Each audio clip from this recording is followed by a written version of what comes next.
আজকে তোমাদের সবাইকে স্কোয়াড গেম খেলতে হবে, ঠিক আছে সোলজার? আমিও খেলবো, আমাকে নেও। এই গেমটা তুই পারবি না তো? তাহলে বাচ্চারা কি খেলবে? গেমটা তো আমিই খেলবো। আরে তুমি মারা যাবে খেললে। ঠিক আছে তাহলে তন্ময় তুই আগে স্টার্ট কর। গুলান দিয়ে বেলুনটাকে ফাটাতে হবে তোমাকে। ইয়েস, আমি জিতে গেছি। এই জাগ্গা, এখন তোর পালা।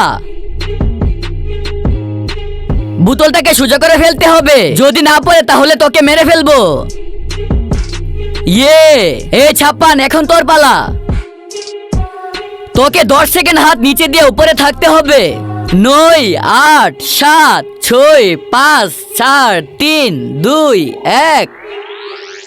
স্পাইডারম্যান, এখন তো তোর পালা। আমাকে উঠতে হবে, এটা তো ইম্পসিবল, তুই এটা পারবি না স্পাইডারম্যান। আরে তোমরা দেখতে থাকো, এটা তো আমি পারবো। বাচ্চারা তোমরা লাইক করে দাও। আরে হ্যাঁ ঠিক আছে, স্টার্ট কর। क्यों हिला डाला ना? अबे साले डब्बू बिच्ची को